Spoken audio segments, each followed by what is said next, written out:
Mike, they're running off with a slightly weird draft. Pause 5 Viper up against the Alch, which is also a bit strange. It's going to be an interesting one to watch for sure here. Certainly. I mean, I kind of agree with where the panel was going as well, right? Like, it does feel like there's going to be a lot of emphasis from One Move's end to really set a nice tempo for their Alchemist. It's a classic 4 protect 1, but it's not really because you've got a safe lane CK.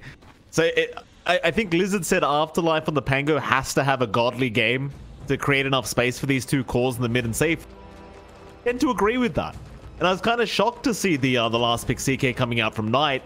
Mind you, to be fair, it was seeming to be a pretty bad out game, but it's going to be a very interesting game. I do agree with you. This top lane that we are looking at, you have the Viper making his move up. You are going to have Knight in the CK and Seiyu, of course, on the pos 5 Hoodwink, along with Collapse against them on the position 3 Lycan. John, this pos 3 Lycan, do you imagine that the farm comes out easily here for Collapse? I think you've got some early pressure you can pump out here in One Move. Again, the double stuns with a Hoodwink instead of the Oracle. It's still pretty good. Bushwhack along with the Apron shot can be pretty aggressive. You can sort of clear out the wolves when they do come out here from Collapse.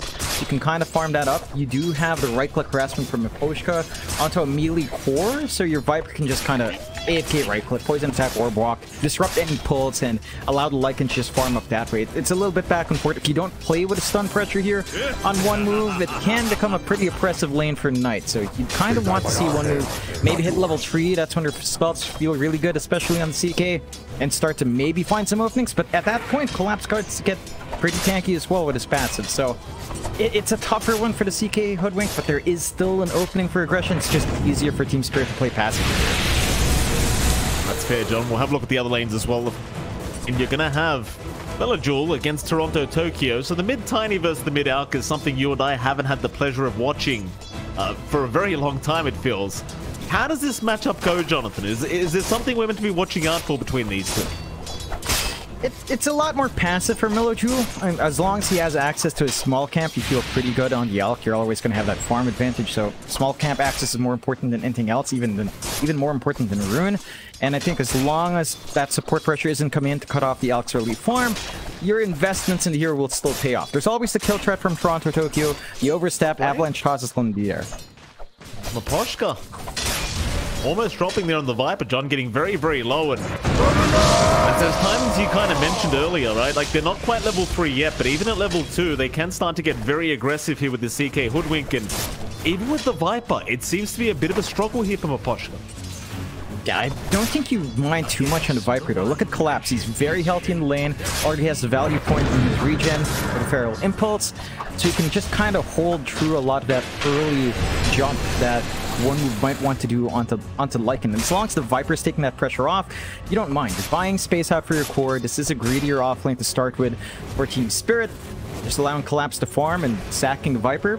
It's kind of what you want to see. You are keeping that CK sort of down as well. He's not over-farming here, not ahead of Lycan and CS. So you're still seeing what you want, despite costing more regen here for the side of TSpirit. For spot lane, Antony, he's just going to drop here. Yatoro God, able to pick him up on the Jug. Of course, Mirror going to be there in the pos 5 Rubik and Natural Life on the position 3 Pango. But they do manage to secure a kill there for the Jug, which is a very good start here for Yatoro. And John, you may have noticed that Yatoro, he's not really struggling too much in terms of CS either. No, I mean, the Pango lane does feel pretty good for Afterlife on the offlane. In combination with the Oracle, you have some pretty interesting swashbuckle plays you could try to make with the Fortune's End. A little bit hard to catch, and of course, catching a Jug out when you spin this up is very hard to do. They'll try to make a move on Mirror, though. Won't spin out, but Yatoro going to be kind of blocked off there by Mirror, so not really going to be able to get the damage off he wanted. And so, Radiant's courier has he's going to be able to find the courier on his way out. This is almost not fun. I'm sure they'll be just fine with that anyway. They got the items off the courier there for the Jug. So far, though, 1-1.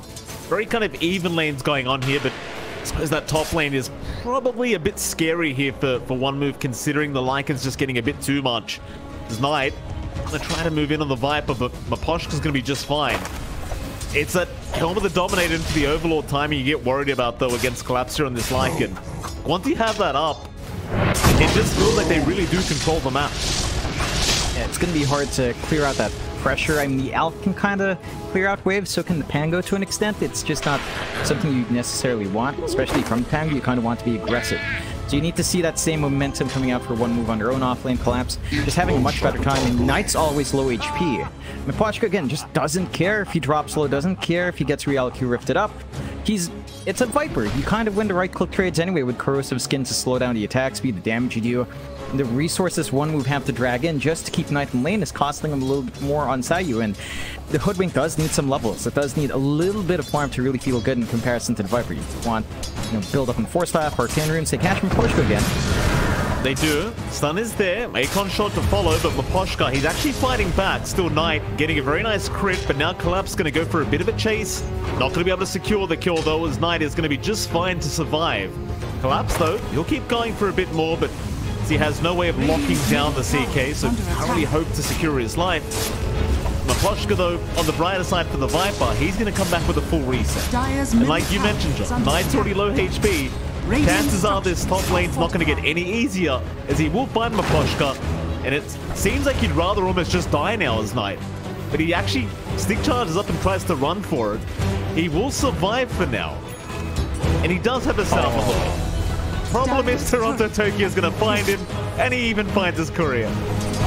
Yeah, it's just hit and run. I mean, you think about the gold exchange in that sort of kill as well, right? Like, you get almost like 200 gold for killing off the Viper. You maybe had to drag in a couple salves at this point. Negated by the regen you have just to hold that lane. You're getting some EXP. You're not finding the farm in that CK. So again, even bleeding off Viper kills doesn't count for much from TSpirit and overarching lane. They are creating some good moves on bot, though. Yeah, nice pick up. Yatoro can end up going down as Panto's able to pick him up. Very nice initiation. Going right after the Jug after they saw the spin being committed. Do take him down, and that's going to be a very important pick-off to make against Yatoro, considering how much the CK is currently struggling in terms of CS. Very, very important to try and slow down the Jug a little bit more as well, and with those kind of kills, they are certainly doing so. Here. Keeping the Chug down and kind of just building up in Pango. That's the bigger thing. You're having a great start here for Afterlife. Double Bracers up, Arcane Boots up, can just sustain his harassment out now. Level 6 has the role to play with as well. So you have the strong start from Pangolier, at least to start to make some plays down the line. You're starting to get some space out for your Alchemist to start working that jungle now with level 6 up in Melodjewel. And it is a Radiance Alch build-up. So kind of what we've seen some Alchemists kind of gravitate back to the Radiance build. No one to punish. And, it's not the strongest laning start for Melodjewel, but if he still finds that Radiance time, you're pretty happy here for one move. Rotation's top lane here, John. See the Oracle rotate up with the TP. Panto just making sure that Toronto Tokyo can't do as he pleases on that mid-tiny. I do think as well, going back to your point, John, the Radiance does pay off even better here because you're against the Lycan, so naturally you're going to enjoy kind of burning down those creeps and getting the evasion chances going. It's certainly going to be a bit more valuable here this game, I think, as top lane, the Miposhka get lifted up. Stun is there. He should go down, but Collapse is going to try and force something out of this. Fate's Edict, though, going to make it rather tough, but Sayu still going to be chased down. With the creeps, he might have enough, but it doesn't seem like he wants to free the center away. So Collapse instead, he's going to back himself out of the Lycan.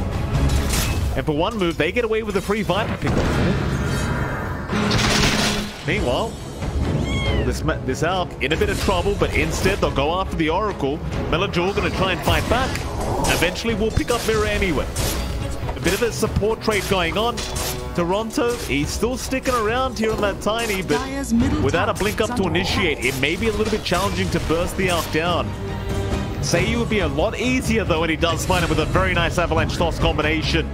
Toronto Tokyo not quite getting what he wanted, but it's almost just as good. I think you're getting a lot from TSpirit and movement out. Sure, you're investing a lot of heroes to go up top. You're kind of giving open space for the Pango to work bot lane, but there's no one to follow through to Pango because everyone's forced into the top jungle. You already scouted out the stacks in the triangle as well, and you're preventing the build-up in the top jungle, but they're committing here. They are committing, John. Knight's going to rift up. He might actually make it out as Panto's going to pop the Fate's Edict and the Purifying Flames. And he's actually going to survive, but it was a very aggressive movement from Knight. It had the vision from the Alch, but whew, just trusting his teammate, making sure he thought the Oracle was going to save him, and that he does. Dire's top tower And it saves them. It doesn't save their top tier one. Lots of space bought out by TSpirit to allow Collapse to just push in with that Dominator. A good early objective allows them to keep that aggression up in the top jungle if they want. Look at all the sentries one move are already forced to put down on their top jungle early on. 4 sentries watching every corner just to ensure there's no vision game. And look at the triangle.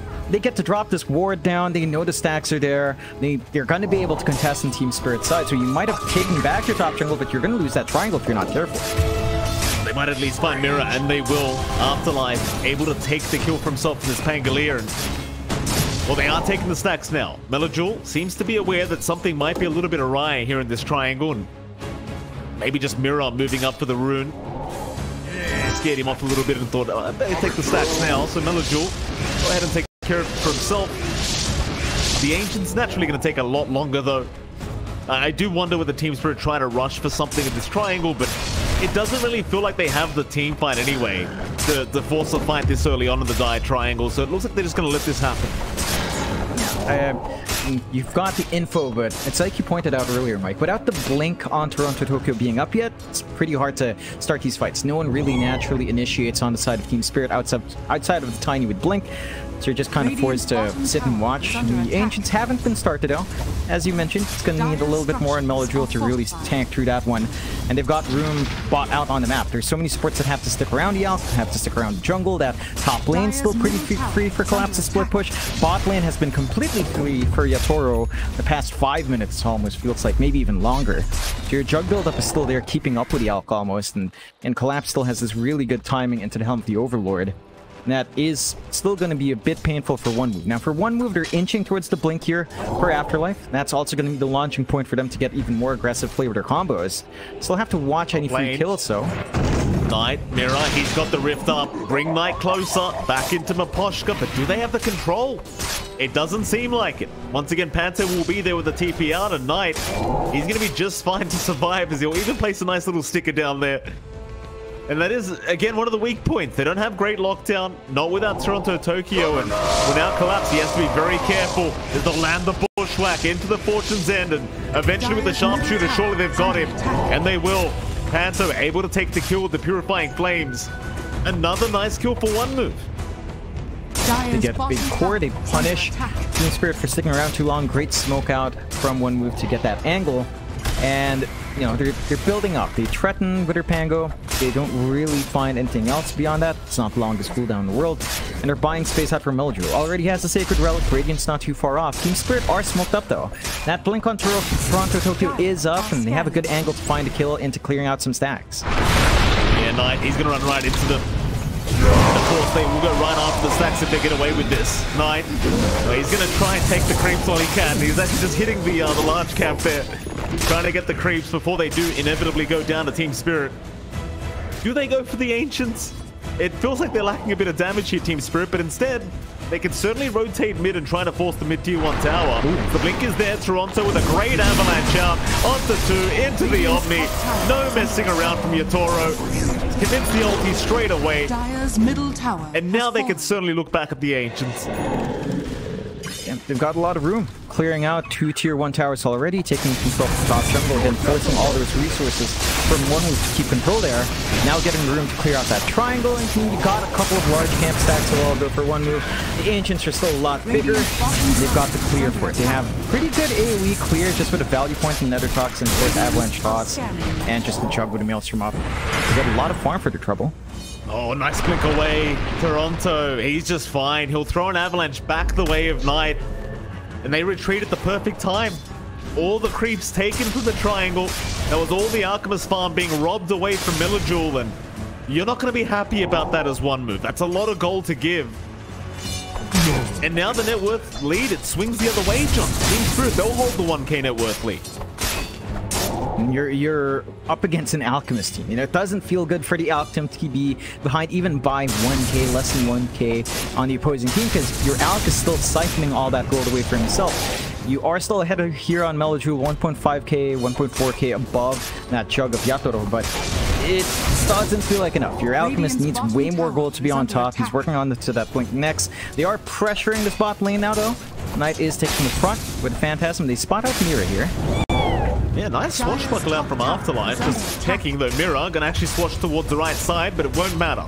Sharpshooter's gonna land, and Afterlife had the vision anyway. In the meantime, they'll go back towards the bot T1 tower. However, there is a big smoke rotation coming from TSpirit. Afterlife may not be able to avoid it as he does get tossed right into the Golem of Collapse.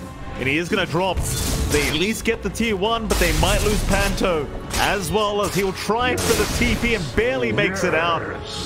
Just barely. Yeah, that's on edge. Manchester escape. I mean, you still get the bigger target here for TSpirit.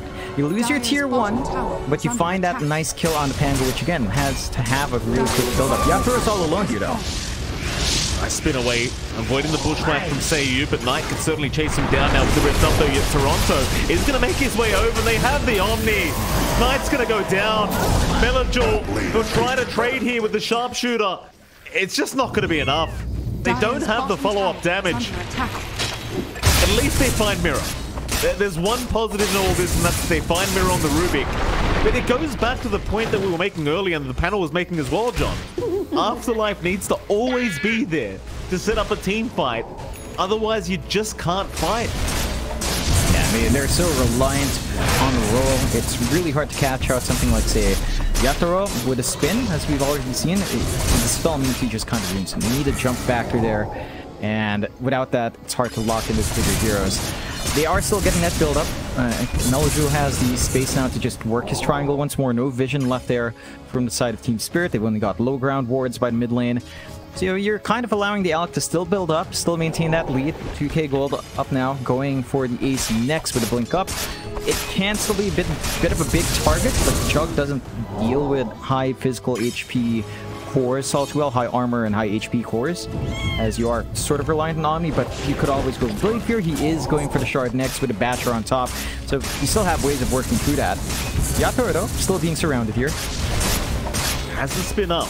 It's not going to be the easiest kill in the world here onto Yatoro, unless Afterlife can blink him with the Rolling Thunder, but even then, it's just, you've got to time everything perfectly here. Seiyu at least gonna land a bushwhack to start, and I believe Yatoro may have spotted him out. Does go for the spin away. Really does go back to the draft as well. For one move, it's like, how do you start these fights? Well, they'll try for the Viper, but he gets knocked to the low ground. Dire's middle tower. Just everything going wrong right now for one move, and if you can't set up with the Rolling Thunder, you've just got no hope in forcing a team fight. In fact, Roshan's gonna get started now that the Rolling Thunder is gone. Yeah, that's a pretty awkward moment for one move. They save their ward, but they're forced to deny it, and Roshan, without the Rolling Thunder, it's not something you can really contest. I mean, you could try with a bushwhack. It's not the easiest. And of course, Collapse having this strong start in Lycan, already with drums on the helm of the Overlord. And it's just simple. First Age is going away of TSpirit. Major start for them, less than 1k lead standing, but again, you're up against an Alc. That feels more like a 4k lead, just because the Alchemist is siphoning off so much from the other cores. Afterlife, still trudging behind. Knight bottom network warrior. Pos 1 CK is not getting space in comparison to the Alc. I mean, this guy needs something, like, he's gonna need a BKB, he needs the Echo Saber, he needs Blink, even the Shard, and that's all kind of a pipe for him with all the farm being taken by Melajul right now. Yeah, it seems like they've kind of accepted the fact that Melajul's going to need to carry this game, as he does blink away just in the nick of time. Very close call there for Melajul. Blink was there in time this time around as TSpirit. Well, they're still smoked up. They still want to try and invade the Dire Triangle, and they will do so. Nobody from one move around to try and contest this. This Knight might actually make his way up. He's under vision as we speak of TSpirit. Is under attack. They'll get a nice D word off, though, at the very least. And now TSpirit, they're the ones on the vision. But to be fair, I don't think they really mind being on the vision right now with the Aegis up on Yatoro. All spells available. There's just nothing to be afraid about here as TSpirit. You're finding everything you could possibly ask for. You've got the Ags build up for Toronto Tokyo, which is interesting. You know, we're big fans of the tree volley, Mike. Keen to see what Toronto Tokyo can do with that. I mean, you know, you don't have that morph combination, which is always kind of sad. Morph Tiny was the funniest thing we've ever seen from, I think that was a Tiny game, so it's still great to see a Tiny cue us up. I mean, he has a Blink Echo, he still does a lot of damage.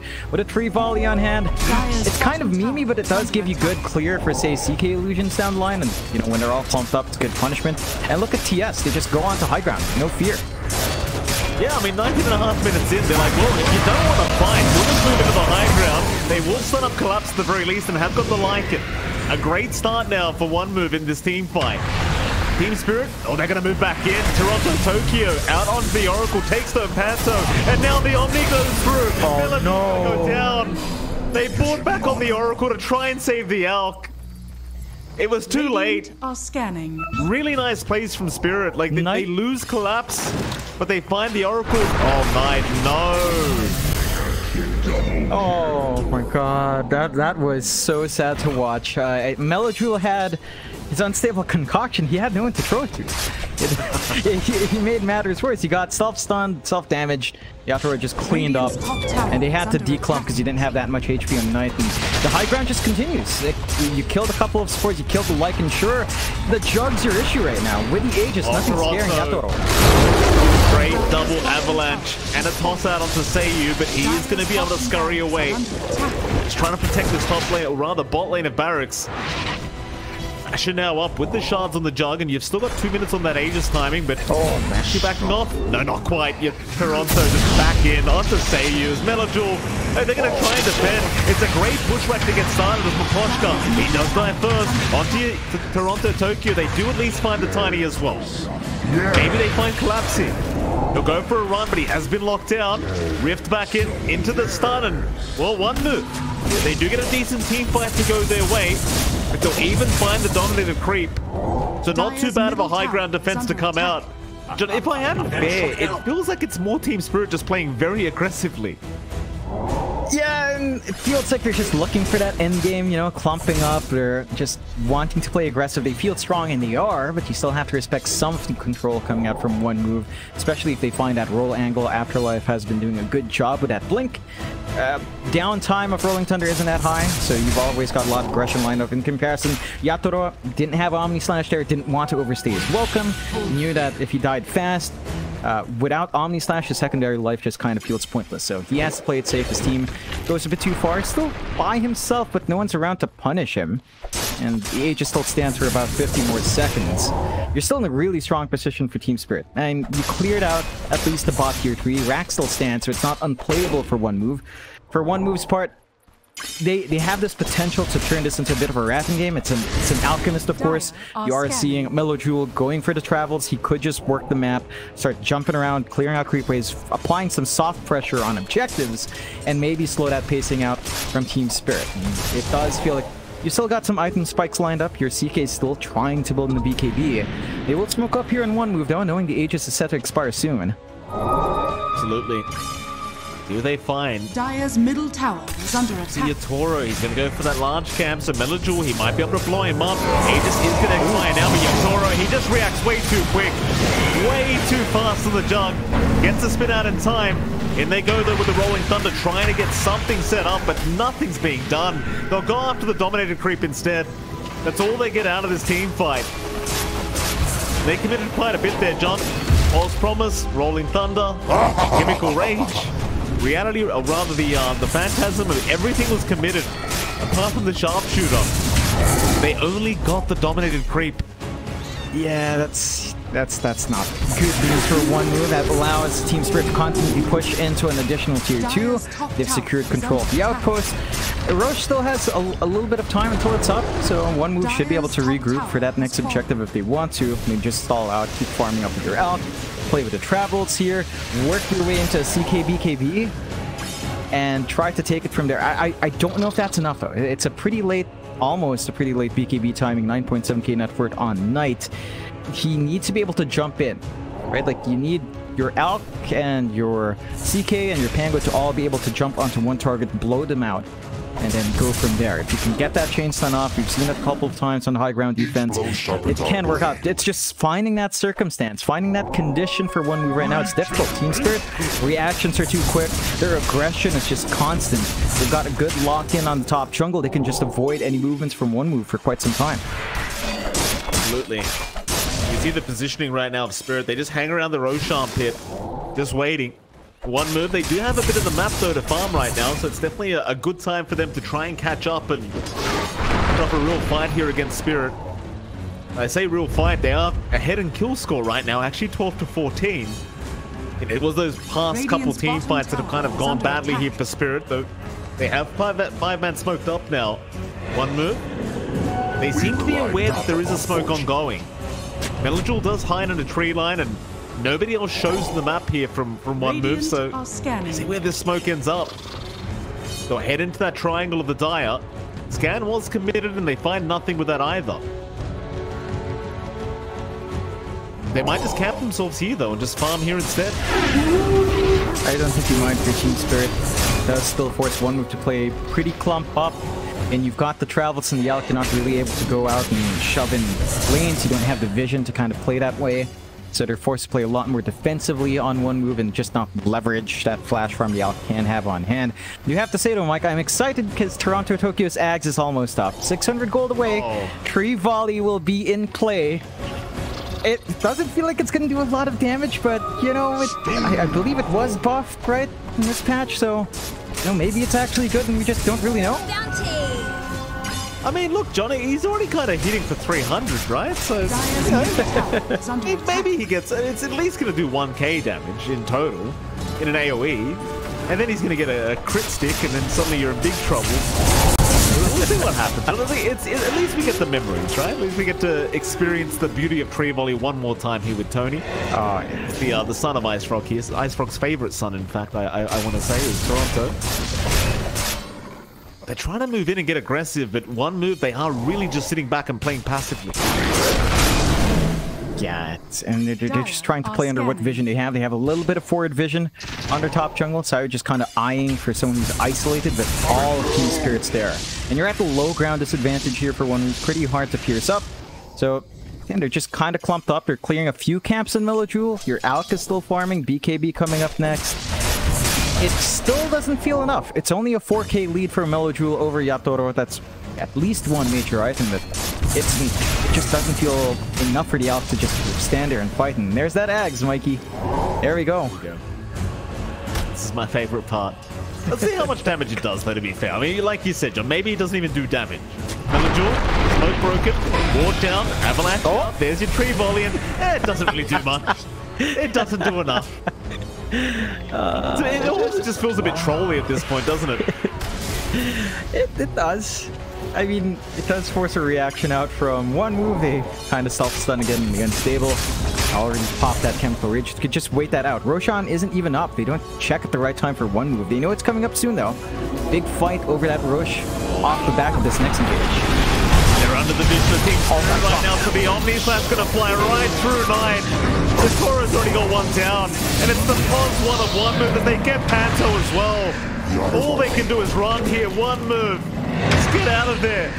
Afterlife will keep holding them back, but Collapse wants to go for a bit of a chase as now they jump in with Toronto, with the Tree Volley, with the Tree Throw. There's just trees everywhere. Onto the high ground, TSpirit, they don't even want the Aegis jump. They don't want it. They just want this game to be over already. Yeah, they don't need it, Mike. They know they're ahead. Again, it's 5k over an Alch. That's more like almost 9k just on the nature of that hero. High ground push doesn't take too long. They know they're down. Rolling Thunder for some time here. And there's just no threat. One move has no big play unless they say line up a bushwhack, put a acorn shot into a roll with a huge fortune sand root. Maybe it still feels like you lack damage there. Nine, he's forced to pop that BKB very early on. They might at least find Toronto out of this, and they do. Durax is down, but they'll keep trying to punish his Maposhka. He's going to TP out with the Ghost Scepter and be just fine. Still, the chase continues as Afterlife. He does have Rolling Thunder in about 5 seconds. At least find somebody. Will Collapse. He's going to get caught out here on the Lycan, so they do get another. Nice kind of punishment here from one move, and maybe this actually opens up the Roshan for them. It does. You're 2 heroes down on TSpirit. You don't have your jump without the Tiny. So that's the opportunity for Rosh for one move. Rosh number 2 with a free shard. They've got a big opportunity. They still have to clear through a couple of tier 1s. And also tier 2 still stands, so no high ground threat, but Tokyo doesn't want to give it away here. Oh, he's going to be quick, John. Roshan's already almost down. They're going to keep going for this, and eventually will have it as Toronto. He can get his time, but he gets the creep volley out. It's actually a fair bit of damage as Panto. He's going to go down with the Oracle, and there goes Knight. Melajul, do you really want to stick her out? I don't think it's a good idea right now. So Omni's up in 3 seconds. Mirror's in. Avalanche not going to connect though. Mirror going to stun himself this time. Melajul looks for another stun out. The sharpshooter's there. Down the Rolling Thunder. They're locked out for a while here. Yatoro will get the spin off in time. He's got the Omni ready to go back. No, he already committed it. Never mind. He's trying to fight the old-fashioned way with the right clicks, and they've got him. The Alchemist gone for the first line. Afterlife is forced to run away from Collapse, but now you leave the Arc to die. Melajul will do just that. He will go down, and so will Panto. Dying back on the Oracle as Collapse. He'll keep chasing Afterlife. Won't be able to get the Pangolier, but it's all about objectives. They'll go to the top tier 3 tower. They'll try to get the Megas up.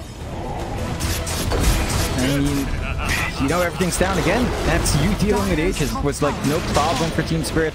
Get a good jump in to disrupt that initial Aegis fight. Yatoro's not even scared. He doesn't have Aegis on his end. He still has to spin bailout. They will bide their time in TSpirit. It just shows you the confidence they have. They still jump in. They know they can deal with 2 lives on the Alchemist. There's no threat there. They still find a good angle to drop them low into Roshan. With the tree volley. This Ags is actually paying off from Toronto Tokyo. Like, yeah, the damage is not bursty, but it's ripping through the supports, and that's more. It's more than enough.